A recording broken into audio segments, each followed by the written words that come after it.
अस्सलाम वालेकुम। आज की इस वीडियो में हम यूकैरियोटिक सेल्स के बारे में बात करेंगे। सेल के बारे में तो आप सब कुछ ना कुछ जानते ही होंगे। सेल सबसे छोटा लिविंग यूनिट है। जहाँ पर भी ज़िंदगी की बात होती है सेल का जिक्र ज़रूर आता है। सेल दिखने में कैसा होता है, सेल की कंपोजिशन क्या है, तो चलिए बात करते हैं हम इन सब पॉइंट्स पर। यूकैरियोटिक सेल्स जानवरों में मौजूद सेल को कहते हैं। हमारे जिस्म में भी यूकैरियोटिक सेल्स ही मौजूद हैं। यूकैरियोटिक सेल्स उन सेल्स को कहते हैं जिनके अंदर एक क्लियर न्यूक्लियस मौजूद होता है और न्यूक्लियस के गिर्द न्यूक्लियर मेम्ब्रेन भी मौजूद होती है।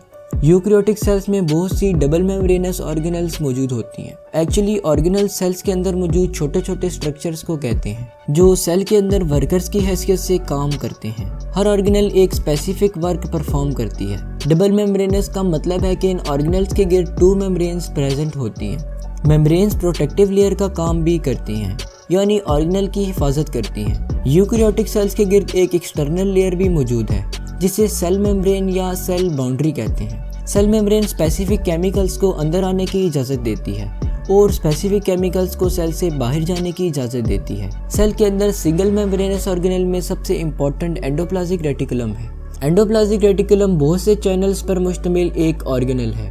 एंडोप्लाज्मिक रेटिकुलम की 2 टाइप्स हैं, रफ एंडोप्लाज्मिक रेटिकुलम और smooth endoplasmic reticulum.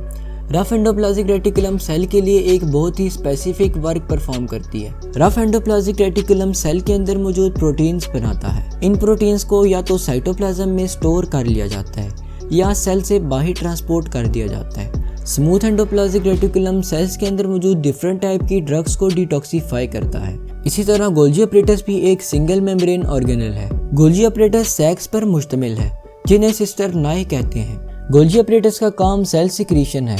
Golgi apparatus sales में मुख्तलिफ तरह के केमिकल्स को सिक्रीट करता है। इन सिक्रीशंस को सेल से बाहर एक्सपोर्ट कर दिया जाता है। तीसरी सिंगल मेम्ब्रेन ऑर्गेनेल जो सेल में मौजूद है वो लाइसोसोम है। लाइसोसोम के अंदर बहुत से केमिकल्स और एंजाइम्स मौजूद हैं जिन्हें वो वेसिकल्स की शक्ल में कन्वर्ट करता है। इसी तरह चौथी सिंगल मेम्ब्रेन ऑर्गेनेल पेरोक्सीसोम है। पेरोक्सीसोम का फंक्शन हाइड्रोजन परऑक्साइड जो कि एक केमिकल है इसे डिकम्पोज करना है। ग्लाइऑक्सीसोम भी एक सिंगल मेम्ब्रेन ऑर्गेनेल है। ग्लाइऑक्सीसोम का वर्क ग्लाइऑक्सिलेट साइकिल को कैरी ऑन करना है। इसी तरह अब हम बात करते हैं वैक्यूल की जो एक सिंगल मेम्ब्रेनस ऑर्गेनेल है। वैक्यूल्स का काम सेल को प्रोटेक्ट करना है। प्लांट सेल्स में वैक्यूल्स टर्गर प्रेशर अप्लाई करते हैं। अब हम बात करते हैं यूकैरियोटिक सेल्स में मौजूद उन ऑर्गेनेल्स की जो कि डबल मेम्ब्रेनस हैं। उनमें सबसे पहले नंबर पर न्यूक्लियस आता है। न्यूक्लियस सेल का सबसे इम्पोर्टेंट पार्ट है। जैसे हमारी बॉडी में दिमाग बॉडी के सारे डिस्कशंस लेता है, इसी तरह सेल के अंदर न्यूक्लियस हर तरह की एक्टिविटी को कंट्रोल करता है।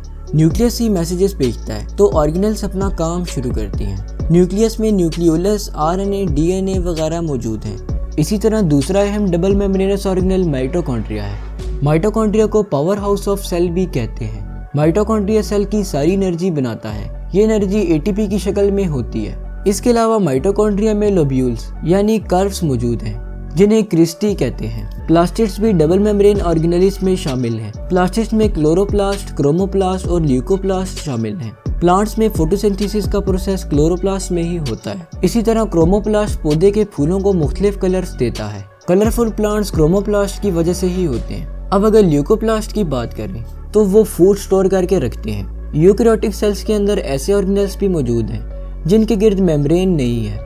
इन ऑर्गेनेल्स में राइबोसोम सबसे इम्पोर्टेंट है। राइबोसोम्स को प्लाडे नामक साइंटिस्ट ने 1955 में डिस्कवर किया था। राइबोसोम सेल्स में मौजूद हर तरह की प्रोटीन बनाने की रिस्पॉन्सिबल है। इसके अलावा सेंट्रियोल्स भी मेम्ब्रेन के बगैर ऑर्गेनेल्स हैं। सेंट्रियोल्स सीलिया की फॉर्मेशन में अहम रोल प्ले करते हैं। इसके अलावा साइटोस्केलेटन भी मेम्ब्रेनलेस ऑर्गेनेल है।